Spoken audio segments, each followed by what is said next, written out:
देखेंगे a nation in the making, उभरता हुआ राष्ट्र की इंडिया जो है वो नेशन कैसे बन रहा है, ये नेशनलिज्म की फीलिंग कैसे डेवलप हो रही है, क्या क्या हो रहा है। It was often been said that, open प्राय ये कहा जाता है कि Congress in the first 20 years की स्टार्टिंग के 20 ईयर्स में वॉज मॉडरेट, की जो मध्य मार्गी थी ये मॉडरेट थी इन इट्स ऑब्जेक्टिव्स, अपने ऑब्जेक्टिव्स में, अपने उद्देश्यों में, एंड मेथड्स और अपने तरीकों में। स्टार्टिंग के 20 ईयर्स में कांग्रेस अपने ऑब्जेक्टिव्स, अपने मेथड के लिहाज से मॉडरेट थी, मध्य मार्गी पार्टी थी। During this period it demanded a greater voice for Indians in the government. इस पीरियड में उन्होंने बहुत ज़्यादा वॉइस उठाई, ग्रेट डिमांड रखी गवर्नमेंट के सामने फॉर इंडियंस के लिए। एंड इन एडमिनिस्ट्रेशन, प्रशासन में भी, it wanted the legislative council to be made more representatives. It wanted, Congress चाहती थी कि जो लेजिस्लेटिव काउंसिल है, ठीक है, जो विधान परिषद है, उसमें भारतीयों को रिप्रेजेंटेटिव दिया जाए, गिवन मोर पावर दी जाए, and introduce in provinces where none existed, और जहाँ पे जिन प्रांतों में, प्रोविंसेस प्रांतों में ये एग्जिट नहीं है लेजिस्लेटिव काउंसिल, वहाँ पे इनको इंट्रोड्यूस किया जाए, लेजिस्लेटिव काउंसिल को स्थापित किया जाए उन प्रांत में, प्रोविंस में। It demand that Indian be place in high positions in the government. Indian National Congress ने डिमांड की कि इंडियंस को हाई पोजीशंस दी जाए गवर्नमेंट में। फॉर दिस पर्पस, इस पर्पस के लिए it called for civil service examinations, जो सिविल सर्विस एग्जाम होते थे, ठीक है, सिविल सर्विस एग्जाम होते थे सिविल सेवा के लिए, तो एग्जाम से वो इंडिया में इंडिया में भी करवाए जाएं, नॉट जस्ट इन लंदन, जो कि हमेशा से कहाँ आयोजित होते थे, लंदन में, कि लंदन की जगह वो इंडिया में भी आयोजित करवाए जाएं। ओके, अब डू यू नो मी, इधर देखिए नौरोजी की फोटो दिखाई हुई है। नौरोजी बुक का नाम है यहाँ पे, दादा भाई नौरोजी बुक, इसको अंडरलाइन करें। Poverty and British rule in India, book का नाम है, आपको पता होना चाहिए कि poverty and un British rule in India book किसने लिखी, तो आंसर इज दादा भाई नौरोजी। और उसमें क्या लिखा गया, offered a scathing criticism of the economic impact of British rule. Scathing होता है तीखी,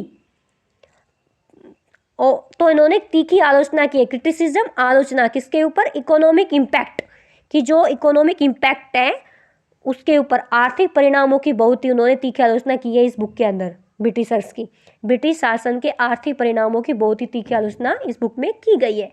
ओके, तो आपको पता होना चाहिए। आगे चलते हैं अब हम। Yes, the demand for Indianisation of the administration was part of a movement against racism since most important jobs at the time.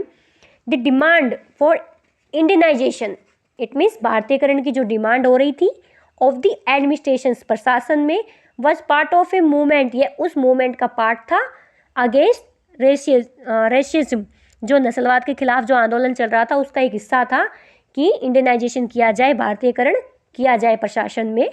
It means ज़्यादा से ज़्यादा प्रशासन में भारतीयों को लगाया जाए, हाई पोजीशंस दी जाएं उनको, सिविल सर्विस एग्जामिन्स है वो इंडिया में हेड करवाए जाएं, काफ़ी डिमांड्स थी। सिंस मोस्ट इम्पोर्टेंट जॉब्स, क्योंकि इससे पहले जो इम्पोर्टेंट जॉब्स थी at the time were monopolise by white officials, वहाँ पे सिर्फ अंग्रेज थे, अंग्रेज लगे रहते थे इंपॉर्टेंट जॉब्स के ऊपर। And the British generally assume that Indians could not be given positions of responsibility, और ब्रिटिशर्स को जनरली एज्यूम ये लगता था कि इंडियंस जो है उनको रेस्पॉन्सिबिलिटी, उत्तरदायित्व नहीं दिया जा सकता, उनको ये पोजीशन नहीं दी जा सकती according to Britishers.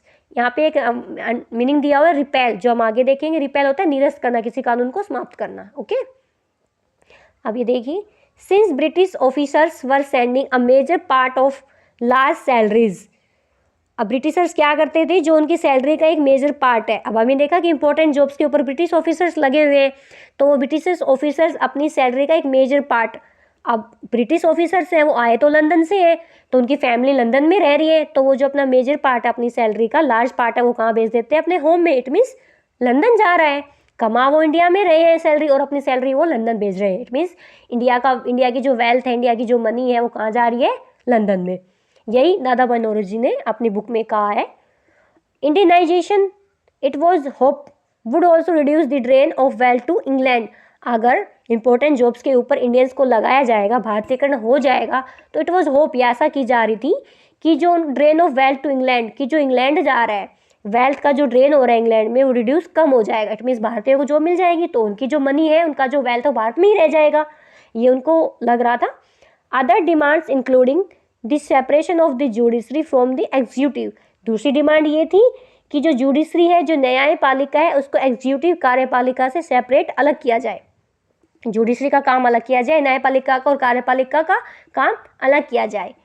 The repel of arms act, अभी हमने आर्म्स एक्ट के बारे में पढ़ा था जो कि 1878 में पास हुआ था, जिसके अकॉर्डिंग भारतीय अपने पास वेपन्स आर्म्स नहीं रख सकते थे। तो इस एक्ट को रिपेल किया जाए, ख़त्म किया जाए, जिससे कि इंडियंस अपने पास हथियार रख सके। And freedom of speech and expression, और उनको बोलने की फ्रीडम दी जाए, ठीक है, और एक्सप्रेशंस वो अपने विचार व्यक्त कर सके। द अर्ली कांग्रेस, अब हम देखेंगे the early Congress also raise a number of economic issues. Early Congress, जो स्टार्टिंग की जो कांग्रेस थी, उसने नंबर ऑफ इकोनॉमिक इश्यूज, आर्थिक रूप से जो इश्यूज थे उनको उठाया। इट डिक्लेयर्ड दैट, ये डिक्लेयर किया कि British rule had led to poverty and families, की ब्रिटिश रूल के कारण ही ज़्यादा गरीबी आ रही है और फैमिलीज अकाल पड़ रहे हैं। Increase in the land revenue, जो लैंड रेवेन्यू उसमें इंक्रीजमेंट हो रही है, बढ़ोतरी होती जा रही है। हैड इम्प्रूविज पीजेंट्स एंड जमींदार्स, जिससे कि जो जमींदार पीजेंट्स हैं उन ज़्यादा गरीब होते जा रहे हैं। Exports of grain to Europe, और ज़्यादातर जो ग्रेन है, अनाज है, वो एक्सपोर्ट किया जा रहा है यूरोप में, जिसके कारण फूड स्टोर शॉर्टेज हो रही है। जो मोस्टली ग्रेन कहाँ भेजा जा रहा है, यूरोप में, जिसके कारण इंडिया में ग्रेन की कमी, शॉर्टेज होती जा रही है। The Congress demands reduction of revenue, Congress ने ये भी डिमांड की कि जो लैंड रेवेन्यू है उसमें रिडक्शन किया जाए, कमी की जाए, ठीक है।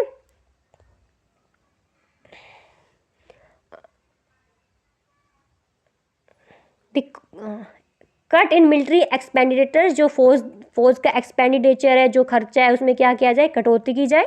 And more funds for irrigation, irrigation होता है सिंचाई, सिंचाई के लिए ज़्यादा से ज़्यादा फंड दिए जाए।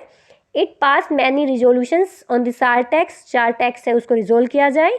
Treatment of Indian labourers abroad, और जो इंडियन लेबरर्स हैं जिनको विदेशों में भेजा जा रहा है, उनके साथ जो ट्रीटमेंट, जो बर्ताव हो रहा है, उसको सही किया जाए। And the suffering of forest dwellers caused by an interfering forest administrations, और इसके कारण जो वनवासी हैं उनकी जो मुसीबतें हैं वो बढ़ती जा रही है। बिकॉज जो फॉरेस्ट कानून है, भारतीय कोई काम में जो दखलंदाजी, इंटरफेयर जो करने वाले वन प्रशासन है, उनकी वजह से जो वन के वासी हैं उनकी मुसीबतों के बारे में बहुत सारे प्रस्ताव उन्होंने पास किए इंडियन ने। All the shows that despite being a body of the educated elite, despite being, it means जो कांग्रेस पार्टी वो एजुकेटेड एलाइट, पढ़े लिखे एलाइट लोगों की थी वो, इट मीन्स पढ़े लिखे संपन्न वर्ग की संस्था थी वो। The Congress did not talk only on behalf of professional groups, जमींदार और इंडस्ट्रियलिस्ट, कह रहे हैं कि पढ़े लिखे एजुकेटेड एलाइट की संस्था थी, फिर भी कांग्रेस ने जमींदारों और इंडस्ट्रियल उद्योगपतियों के हक के में ही नहीं बोल रही थी, वो सबके लिए बोल रहे थे वो लोग। The moderate leaders wanted to develop public awareness about the unjust nature of British rule, जो मॉडरेट लीडर्स थे, जो मध्यमार्गी नेता थे, वो जनता को, पब्लिक को अवेयर करना चाहते थे about the unjust nature of British rule, British शासन के अन्यायपूर्ण तरीकों से अवगत करवाना चाह रहे थे जनता को। दे पब्लिश न्यूज़पेपर्स, न्यूज़पेपर को पब्लिश कर रहे थे, रोट आर्टिकल्स लिख रहे थे। Show how British rule was leading to economic ruin of the country, वो दिखा रहे थे कि कैसे ब्रिटिश शासन देश को इकोनॉमिक रूप से तबाही की ओर, रुइन, नष्ट, तबाही की ओर ले जा रहा है। They criticise British rule in their speeches, अपने स्पीच के अंदर, अपने भाषणों के अंदर वो ब्रिटिश रूल को क्रिटिसाइज कर रहे थे। Sent representative to different parts of the country, अपने प्रतिनिधियों को भेज रहे थे डिफरेंट पार्ट्स में कंट्री के। To mobilise public opinion, public opinion को बताने के लिए, पब्लिक को जनमत निर्माण के लिए अपने प्रतिनिधि भेज रहे थे। They felt that the British had, but उनको ये फीलिंग थी कि British had respect for the ideals of freedom, कि जो ब्रिटिशर्स हैं, जो अंग्रेज हैं, वो फ्रीडम, आज़ादी के आइडियल्स की रिस्पेक्ट करते हैं, विचारों की रिस्पेक्ट करते हैं ब्रिटिशर्स। एंड जस्टिस, और न्याय को मानते हैं Britishers. So they would accept the just demands of Indians, इसलिए उन्हें लग रहा था कि हम इंडियंस की जो डिमांड है वो उनको मान लेंगे। उनको लग रहा था कि इंडियंस इन सब की रिस्पेक्ट करते हैं, फ्रीडम की और इन जस्टिस की।